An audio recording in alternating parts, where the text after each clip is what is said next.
up, everyone? So I'm in the middle of transitioning to a new studio right now, so haven't had a whole bunch of time to work up, any new pieces or anything. But I did want to address something that I thought would be pretty beneficial, something that sometimes we don't spend enough time on, which is our music theory, right? Learning scales, arpeggios, and how does that relate to the pieces that we learn? I find that a lot of times younger students are not as versed on theory, and so it takes them a very long time to learn a piece of music. And then when they start working with me, I'll be like, hey, what chord is this? Oh, well, I don't know. And, this measure is really just all built around one chord, so if you knew more about that, it would help you. So let's start with some music theory basics. There's two components that build up most of music as far as the pitches that we play. One of those is melody and the other is harmony. Melody is found in scales and harmony is found in chords. So the first thing that we need to know is we need to know how we build our major scales. So let's start C major, okay? Every major scale is built up with whole steps and half steps. A half step is going from any note to the next note, whether it's upper key or lower key, right? We would call them like a white key or black key. So this is a half step, half step, half step, half step, half step, half step, all the way up. If you play that, that's called a chromatic scale.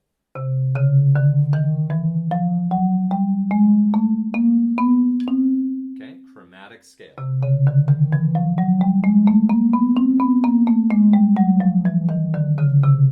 This is one of the kind of scales that you should learn and be very, very comfortable playing. If you put two half steps together, you get a whole step. If I went from D, another whole step, 1, 2, then I would get to E. If I went from E, another whole step, 1, 2, that would go to F sharp. F sharp, 1, 2, G sharp. G sharp, 1, 2, A sharp. A sharp, 1, 2, back to C. That is called a whole tone scale.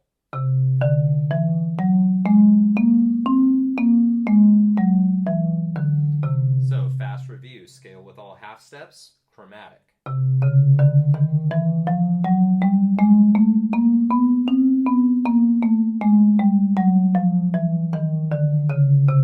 A scale with all whole steps is a whole tone.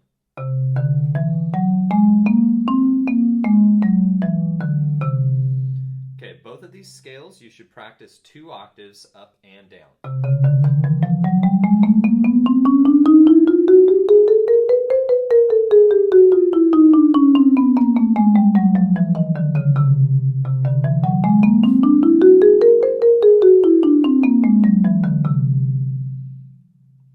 All right, a mixture of half steps and whole steps in the right order will give you the major scale. So if we look at C, from C to D is a whole, D to E is a whole, E to F is half. So whole, whole, half.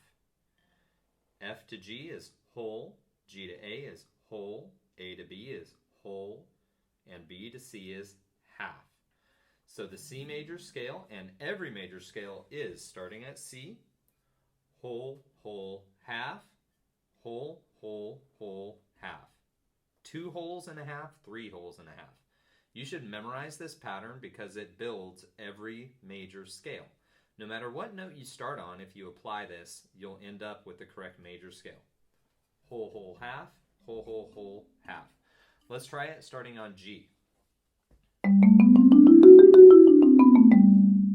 So G, whole, whole, B to C, half, whole, whole, whole, half, up to G.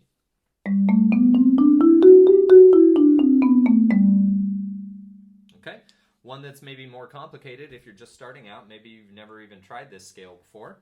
Let's do F sharp.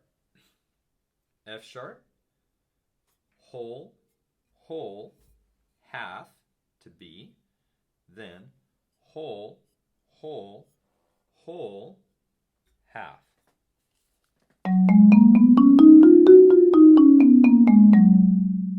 Okay, if you're kind of new to this idea, I want you to start on every single note, every single half step pitch, and try to build a major scale on that note while you're thinking whole, whole, half, whole, whole, whole, half. Okay, that will help you to understand the basics of how scales are built. Now, when I practice scales, there's another really helpful concept, which is the idea of using visual cues to help you to actually execute the scale. So let's say that I was doing G like I had just done. So the key of G has one sharp in it, this F sharp. So if I'm starting on my left hand, my visual cue is that my left hand needs to reach up to play F sharp in the first octave. If I do 2 octaves in a row, my right hand does it. So whatever happens in the first octave is backwards in the second octave.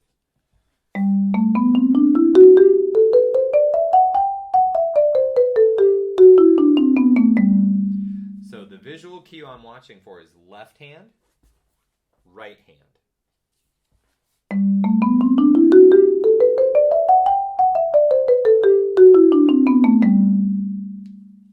So the key of G just has one marker note or visual cue that you're going to use.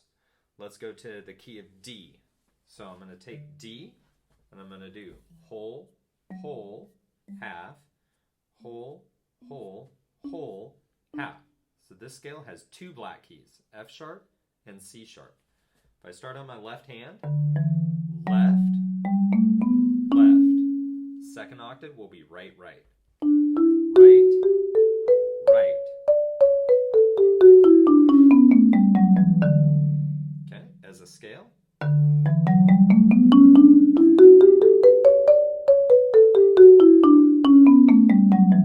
So I'm watching for left hand in the first octave, right hand in the second octave.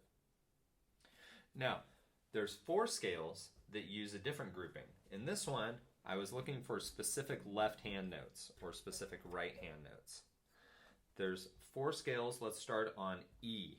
So if I start with E, I'm going to go from E, whole, whole, half, whole, whole, whole, half. Now, the visual cue for the scale of E, E is by itself. Then you're going to have 2 notes that are up, 2 notes that are down, 2 notes that are up, and then E is by itself.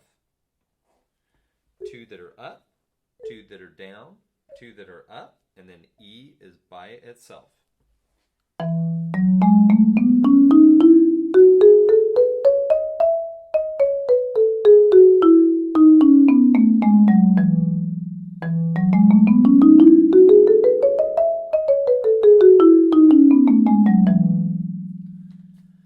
Okay, so that works for the keys of E and also E flat.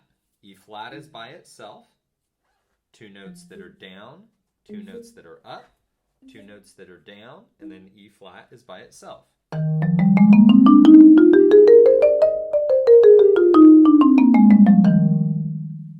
Okay, this also works for A flat and A natural. So let's see, in A flat, C is the note that is by itself. By itself, then 2 up, 2 down, 2 up, C is by itself, 2 up, 2 down, and then you're at the top.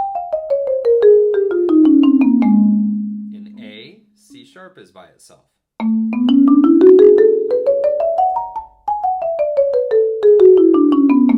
Sorry about that.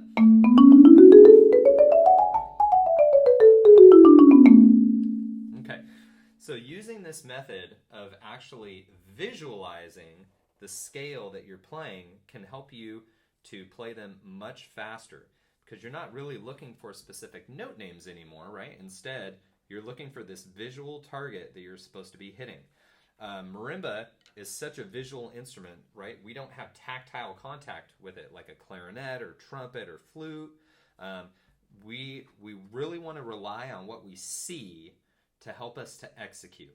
So I hope that this concept of using visual markers or visual cues when you're doing your scales will help you. And again, with everything, right? Start slow, make sure that you're processing it correctly, and then you can start to speed it up. So if you've never done this before, find those marker notes and then try to do your scale only watching those notes. Don't watch anything else.